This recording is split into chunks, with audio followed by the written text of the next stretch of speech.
semuanya, kembali lagi di channel Fitriana Vitasari, Guru Seni Budaya di SMP Negeri 8 Penajam Pasir Utara.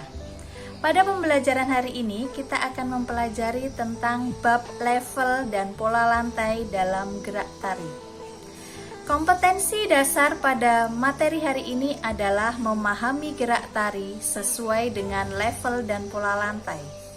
Adapun tujuan pembelajaran hari ini diharapkan siswa dapat menjelaskan dan memahami gerak tari sesuai dengan level dan pola lantai.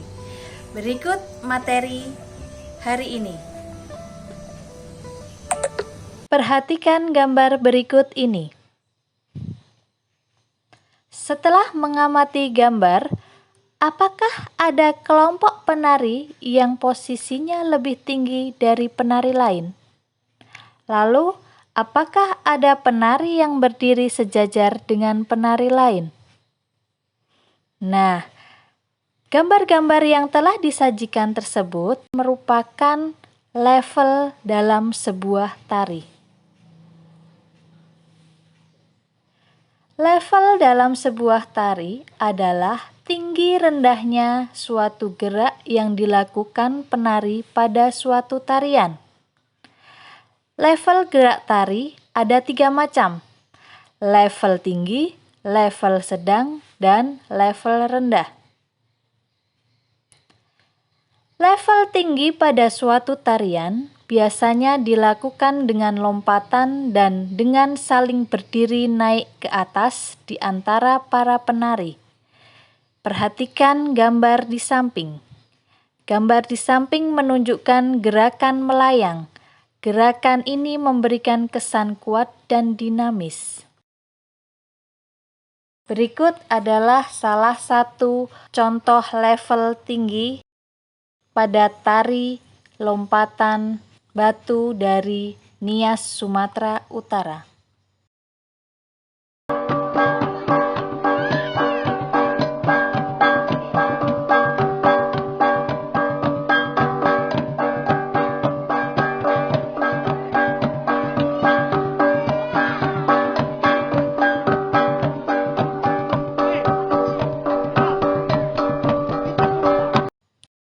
Level tinggi digunakan untuk memberikan fokus lebih ke salah satu tokoh penari di dalam suatu tarian, atau bisa juga untuk menunjukkan atraksi tertentu.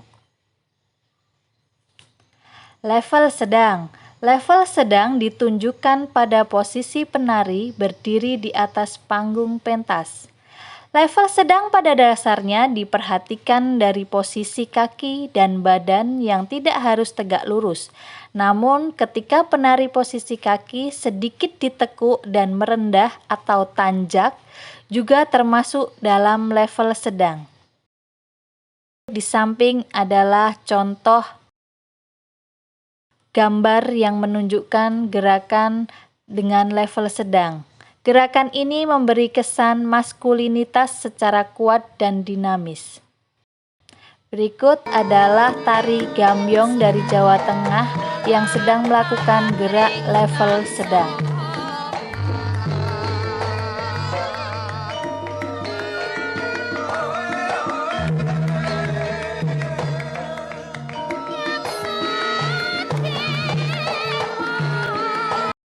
Level rendah. Pada level rendah, penari biasanya melakukan gerak duduk, terlentang, dan lain sebagainya. Dilakukan untuk variasi agar tidak membosankan. Berikut tari badinding dari daerah Aceh adalah salah satu contoh tari yang menggunakan level rendah.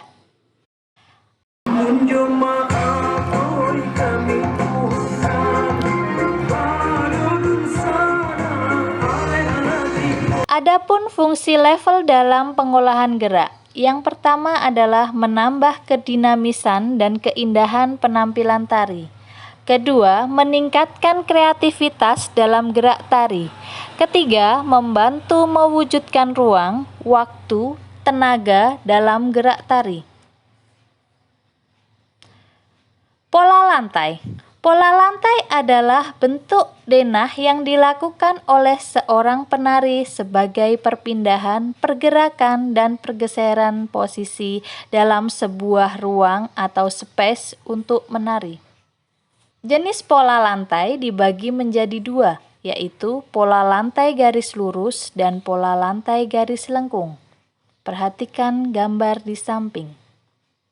Pola lantai garis lurus dapat dilakukan pada 3 level, yaitu rendah, sedang, dan tinggi. Pola lantai garis lurus digunakan pada tari berpasangan maupun kelompok.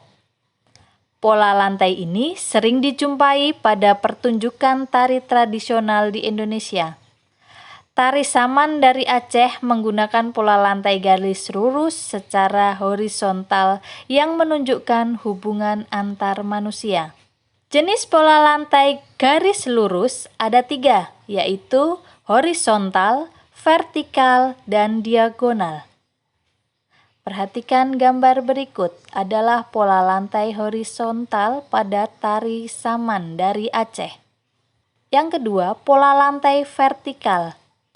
Berikut contoh tari serimpi dari Yogyakarta. Selanjutnya, pola lantai diagonal, yaitu contohnya tari Gambyong dari Jawa Tengah. Jenis pola lantai melengkung. Yang pertama adalah setengah lingkaran dan lingkaran. Pola lantai garis lengkung, yaitu gerakan pada saat penari melakukan lengkungan atau lingkaran pada saat menari. Contoh pola lantai garis lengkung yaitu angka 8, lengkung ke depan, lengkung ke belakang, lingkaran, dan huruf S. Berikut contoh pola lantai melingkar, tari kecak dari Bali. Fungsi pola lantai dalam pertunjukan tari yang pertama, menambah variasi dan kreativitas pertunjukan tari sehingga pertunjukan tari lebih menarik. Kedua, supaya pertunjukan tari tidak monoton. Ketiga, untuk menentukan posisi penari di atas pentas. Adapun teknik penerapan pola lantai yang dapat diterapkan adalah 1.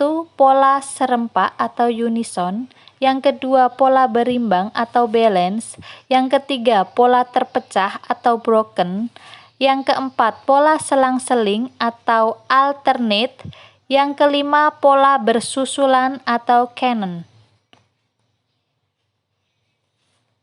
Teknik penerapan pola lantai serempak. Gerak penari secara serempak dalam waktu yang bersamaan, baik gerak, bentuk, level, arah gerak, arah hadap, maupun ekspresi para penari. Semuanya dilakukan secara teratur.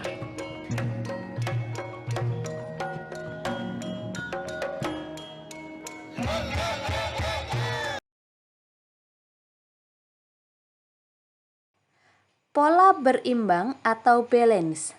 Di sini yang perlu diperhatikan adalah ruang gerak. Ruang bisa dibagi seimbang antara kanan dan kiri. Berimbang di sini tidak berdasarkan jumlah penari, tetapi pada keseimbangan letak penari. Pola berimbang ini dilakukan secara teratur dan pemisahan pada masing-masing kelompok.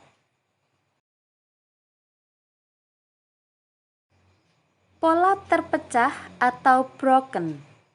Gerak yang berbeda untuk menunjukkan dua identitas geraknya masing-masing. Dapat berbeda gerak, berbeda permulaannya, ataupun kostumnya. Gerak broken akan lebih baik jika diperagakan sesaat. Pola terpecah ini sama halnya seperti pemisahan terhadap masing-masing penari. Pola selang-seling atau alternate. Gerak yang diperagakan dengan berbeda-beda dengan irama yang sama dan arah hadapnya sama. Pola selang-seling ini bisa menggunakan pola lantai maupun ragam geraknya.